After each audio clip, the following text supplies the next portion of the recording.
Amigos del Perú y del mundo, muy buenos días, muy buenas noches, encantado de estar con ustedes. Esto es Rey con Barba y vamos a comenzar preguntándole al ingeniero Rey qué pasó en el CADE.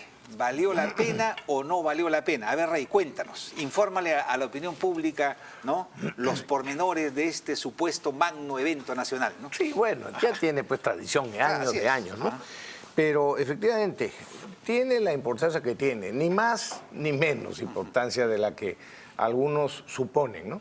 Porque claro, lo importante no es lo que se pueda decir en una conferencia, ¿no?, con una presentación, con un PowerPoint, ya sea actores políticos o empresarios privados, da lo mismo. Lo importante es lo que se llega a materializar. Es decir, así es. No es cuestión de, qué buenas ofertas que nos ha hecho, qué buenos planteamientos que ha hecho. Porque si esto no se llevan a la práctica, si es que son buenos, no sirve de nada, ¿no? Entonces, mira, yo sí creo que es útil, pero como siempre, la importancia y la utilidad verdadera de la conferencia anual de ejecutivos dependerá de la responsabilidad con que se lleven a la práctica las cosas positivas, las sugerencias o digamos, reflexiones buenas que se han dado. Algunas no son tan buenas, otras son intrascendentes, digamos, ¿no? Que, bueno, siempre hay de todo. ¿Y qué opinas? En líneas generales, a mí me parece que ha estado bien, pero como digo, lo importante no es lo bien que estuvieron las presentaciones, sino si se hacen o no. ¿Cómo se hace para aterrizar? Exactamente. De eso se trata. Ahora, así es. Te pregunto, PPK ha estado 4 días en el CADE. ¿Eso te parece que está justificado? No, sinceramente no. A ver, yo efectivamente me puse a pensar, han ido bastantes ministros, entiendo que 9 ministros, pero claro, simultáneamente, por lo que ya, en razón de lo que ya hemos explicado muchas veces nosotros, Pepe, de que no hay autoridad en el país, o mejor dicho, que se ha perdido el principio de autoridad en el país. Fíjate lo que ha habido durante estos días, ¿no? Hemos tenido el problema de Andahuaylas, donde secuestraron a un ministro, al contralor y a tres congresistas, ¿no? Sí. Por supuesto, la prensa irresponsablemente lo llama retención. Retención, ¿no? Sí. Si hubiera sido pues otro, un enemigo de los caviares o de la prensa, por supuesto habrían llamado las cosas por como se debe llamar, por su nombre, ¿no? Secuestro. Porque en ese caso Gorriti y Samuel Dyer nunca fueron secuestrados. Exactamente, ¿no? Así es. O sea, si hubiese sido, en el caso de Fujimori, sí, lo de Gorriti, ¿no?, que lo retuvieron también unas horas, hubiera sido retención, ¿no?, para estos. Pero no, claro, en el caso de Fujimori sí es secuestro, y secuestro agravado además, ¿no? Y esto no es más que claramente un secuestro, nada menos que a un ministro y al Contralor General de la República. Al Contralor General y a tres congresistas. Bueno, Andahuaylas, donde además han matado a gente, han herido. Lo de Huaycán. Lo de Huaycán. Sí, lo de Huaycán es impresionante. Histeria todo colectiva. esto paralelo al CADE, ¿eh? Sí, paralelo al CADE. ¿No? Una persona fallecida, una señora, y 30 heridos. Por supuesto, para la prensa, como la culpa se la quieren echar a la policía, ya alguna prensa irresponsable, ustedes sabrán a quiénes me refiero, amigos, no crean que solamente a la República, a otros también, llama una mujer ha sido asesinada. Oye, la bala perdida que le cayó no es un asesinato, en todo caso, lamentablemente falleció. 30 heridos, 16 de ellos policías, ¿no? Casi linchan a los dos encuestadores, pobres encuestadores que estaban ahí, ¿no?, cumpliendo su trabajo. Pero eso nos demuestra, amigos, el nivel de entendimiento de la población, ¿no? Pero, ¿cómo puede haber un populacho que se compre semejantes historias, ¿no? Pero se la han comprado en realidad por las redes sociales. Y, o sea, de alguna manera por los medios de comunicación, ¿no? Sí, por los medios de comunicación. Cuando no existían si no existieran las redes, probablemente algunos medios irresponsables podrían haber originado una cosa similar. Y paralelo al CADE también, ¿no?, sucedió lo de Juliaca. Lo de Juliaca y Puno, exactamente. En Juliaca. 40 locales donde quemaron, destruyeron y quemaron 40 locales. ¿Por qué? La razón es muy justificada, ¿no? Es decir, ellos están preocupados por el incremento de la delincuencia y la inacción del Estado. Entonces ellos decidieron que la única manera de que les hagan caso era salir a quemar locales, ¿no?, Y eso es exactamente lo que hicieron, ¿no? Entonces, ¿podemos seguir así? Sí, pues. ¿Podemos llamarnos un país civilizado, ¿no? Entonces, esto yo creo que debe de llevarnos a una profunda reflexión para ver de qué manera podemos actuar, podemos respaldar al gobierno para que tome medidas drásticas.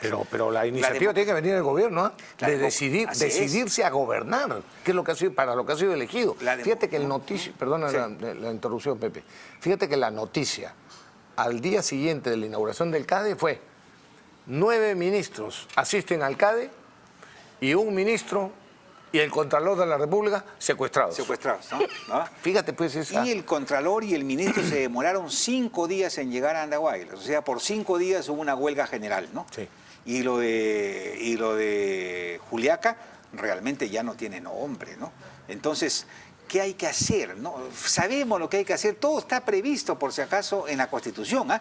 No hay ninguna razón para que la democracia sea débil, ni impotente, ni claudicante. ¿Ah? Porque en situaciones donde se pone en orden la tranquilidad y el país entra en una especie de anarquía, se puede decretar siempre el estado de emergencia o el estado de sitio, ¿no? Es decir, y hay que hacerlo sin miedo y sin temor, porque recuerden esto, amigos, una democracia débil e impotente es peor que una dictadura, porque le roba al pueblo, ¿no? Su fe y su esperanza en la democracia. Eso es lo que tenemos que tener metidos en la cabeza. Y hay que respaldar a nuestras autoridades cuando se vean obligadas a tomar medidas de fuerza, ¿no? Y eso también, pero eso, digamos, totalmente de acuerdo, pero eso tiene una...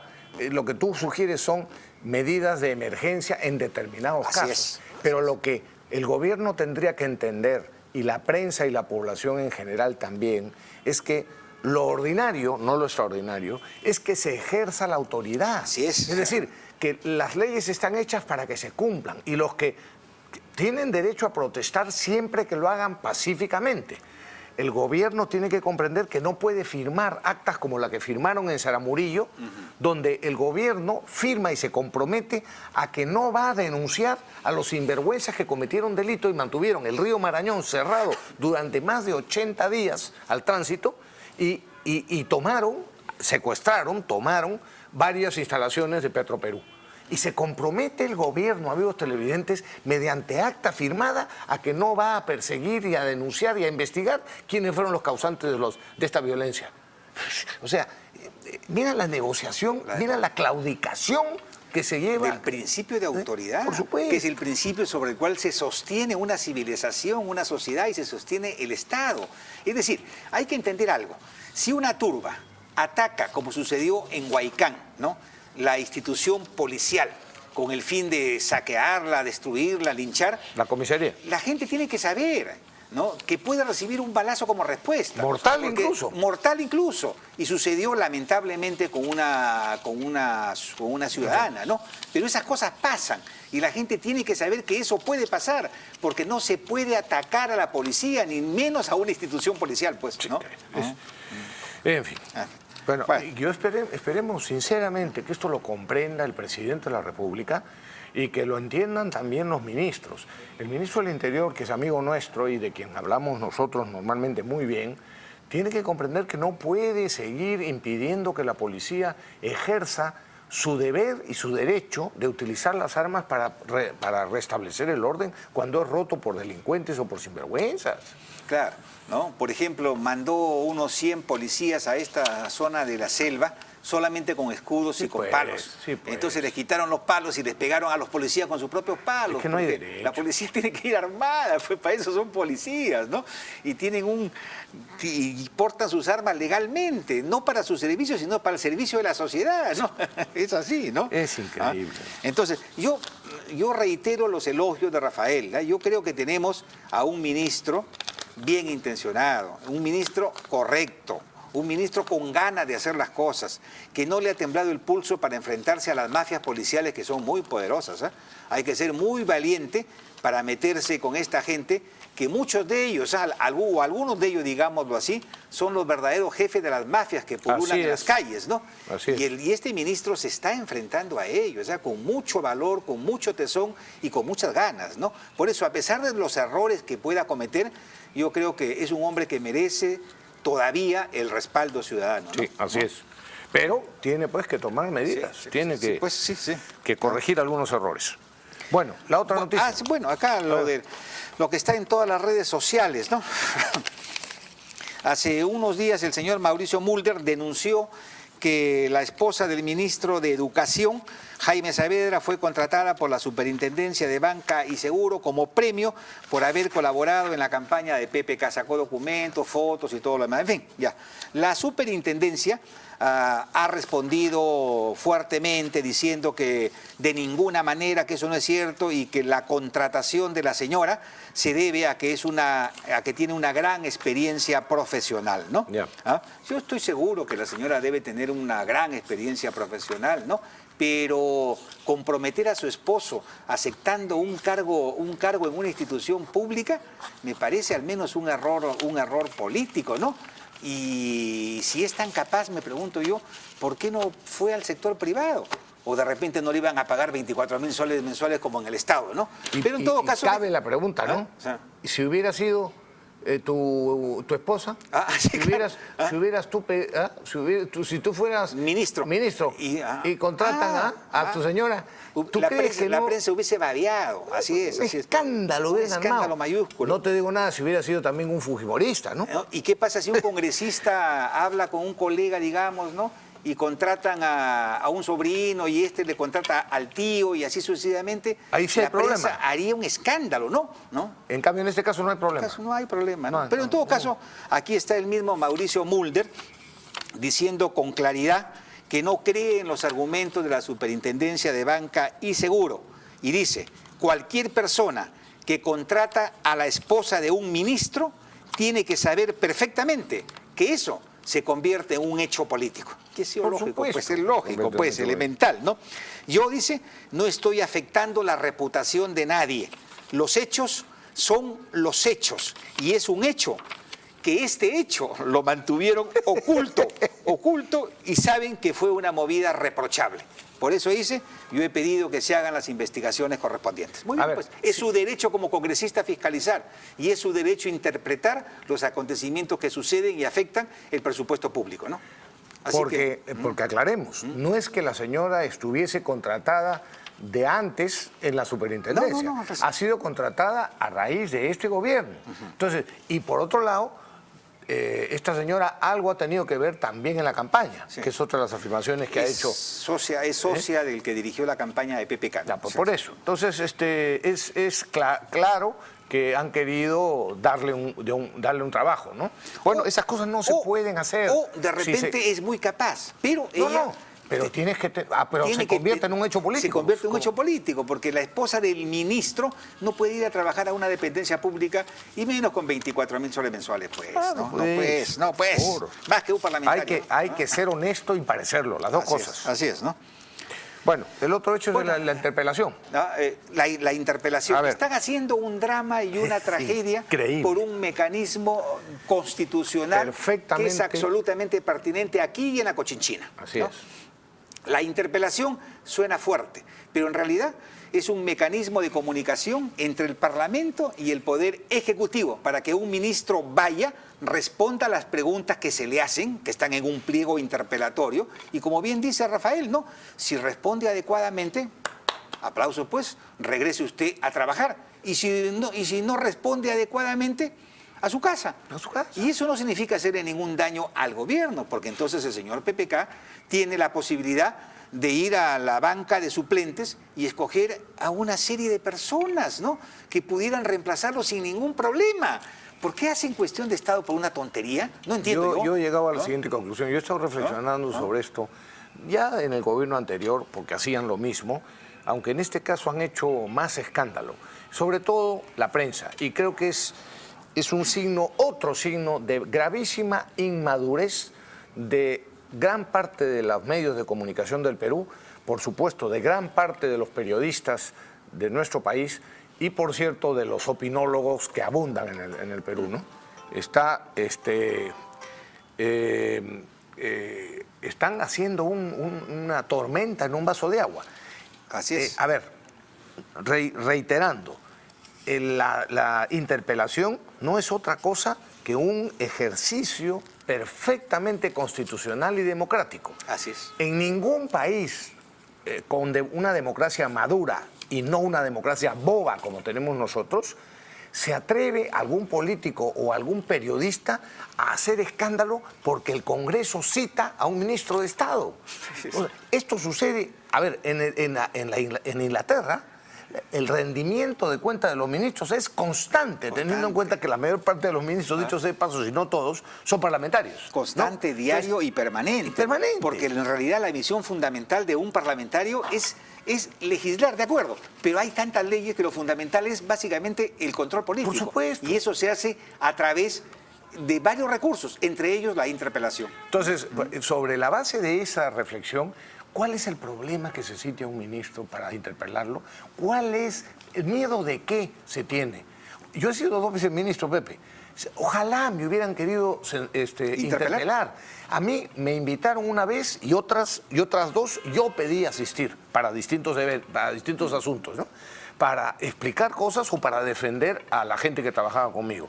Pero cuando un ministro tiene conocimiento de su sector, cuando tiene argumentación suficiente, es una ocasión de lucirse. Para un político y sobre todo para un funcionario competente, la posibilidad de tener, de exponer ante los congresistas y ante el país a través de los medios de comunicación lo que está haciendo, es una oportunidad extraordinaria. Así que cuando un ministro tiene miedo y hasta pánico, diría yo, o un gobierno tiene verdadero pánico de que le interpelen a un ministro, como está demostrando este gobierno, es porque francamente o son muy poco democráticos y tienen una inmadurez política muy seria, o efectivamente tienen miedo de hacer un papelón, ¿no? Entonces, y te voy a confesar, realmente, a informar algo. Los que más pánico tienen son los periodistas mermeleros y muchos rojos y caviares que han vivido de las consultorías del Ministerio de Educación.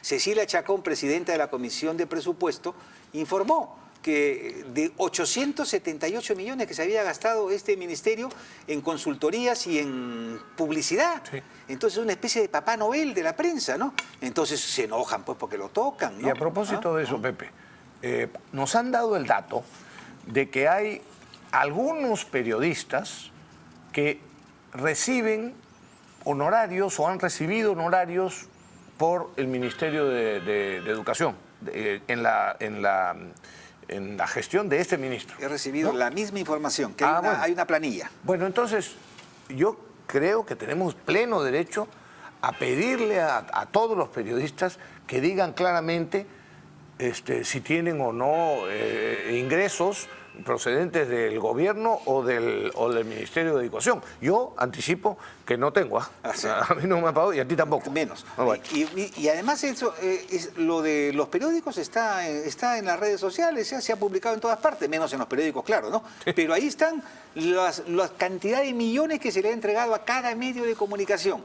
Encabezado, por supuesto, por Canal 4, seguido por El Comercio, La República, ¿no? Y en fin, ¿no? Todos los medios de comunicación. Esa es la razón, me imagino yo, por la que defienden a un hombre tan incompetente y con tan serias acusaciones de corrupción que tienen que ser ventiladas en el Congreso de la República, ¿no? Y si esas no son las razones, por lo menos la razón es inmadurez política, porque no se puede hacer un escándalo por una sencilla interpelación y una eventual censura. Y además eso es parte, Rafael, del ejercicio del derecho constitucional que tienen los parlamentarios. Además de eso están mintiendo, porque lo que está la prensa diciendo, tratando de desinformar a la opinión pública, es que se le está interpelando por la reforma de la educación, que se quiere detener la reforma de la educación, sí, cuando ese tema no tiene nada que ver con la interpelación, no está ni siquiera en la agenda del Congreso, o del no tema de la ley universitaria, ¿no? Por el tema de la ley universitaria. También, ¿no? O sea, ese es el tema, no, ese es el tema, dicen que por eso es. Sí. Eso no está ni siquiera en agenda, eso es un disparate. Por eso, ¿no?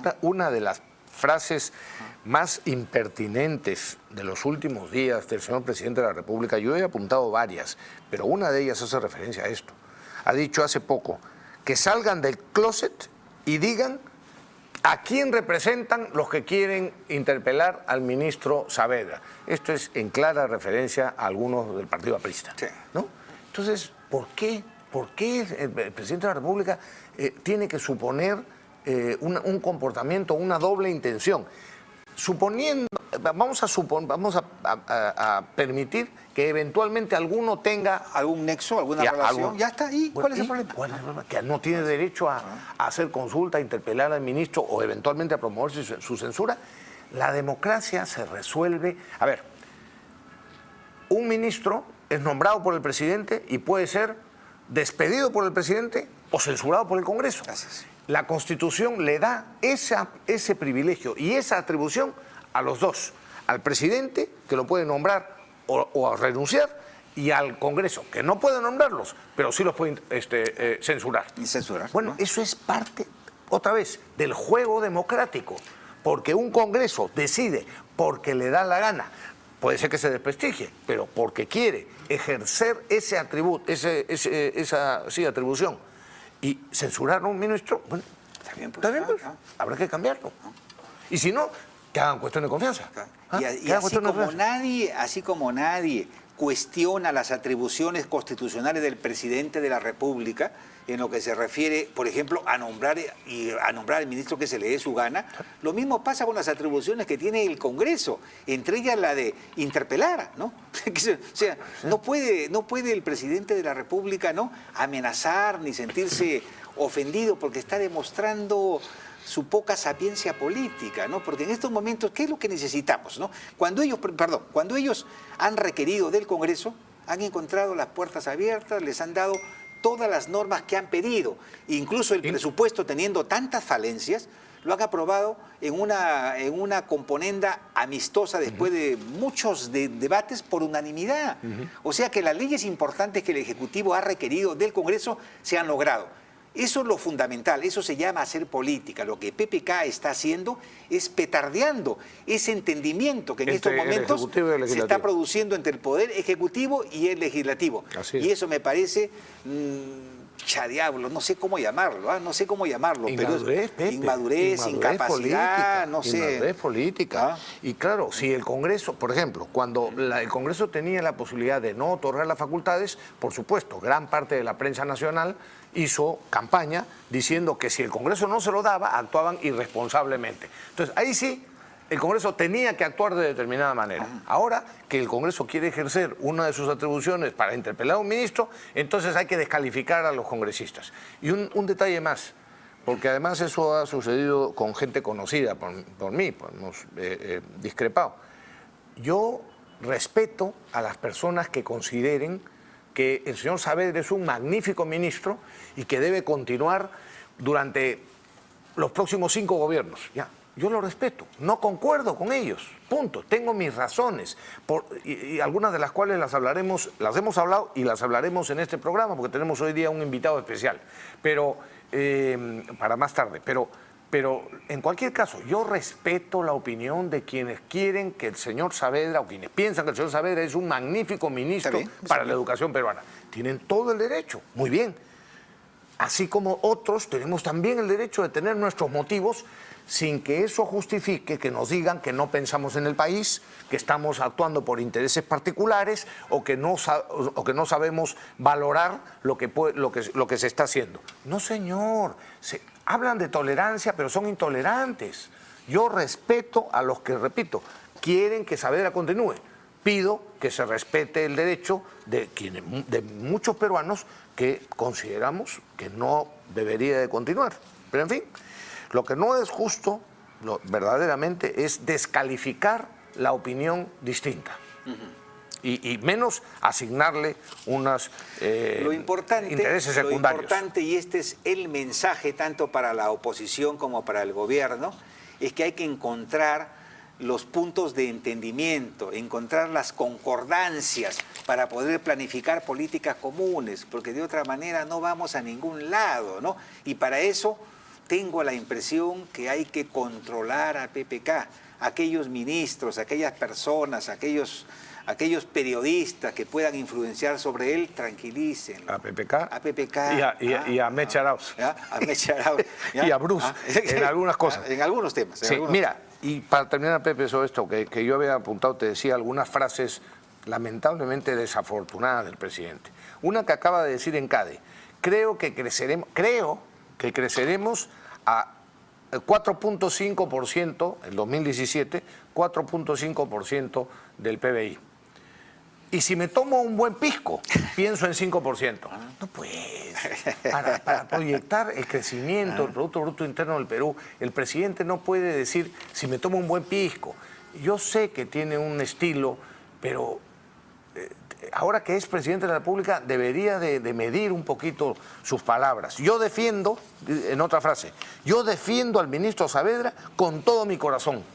No es justo que se la agarren con él. Un presidente no puede hablar en una democracia, no puede hablar en esos términos.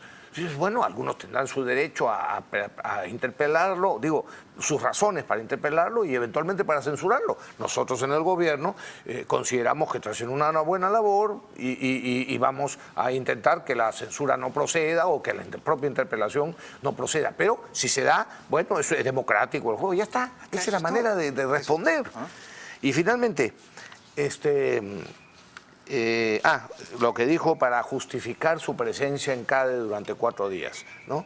La razón que dio ante la prensa, por lo menos una de ellas, es que estaba escuchando los magníficos discursos de sus ministros, ¿no? Y que eso le permitía darse cuenta que tenía muy buenos ministros.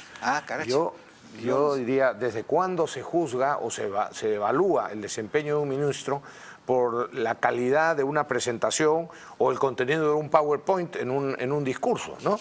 En una presentación como esta? Lo que se hace para evaluar a un ministro, supongo yo, es,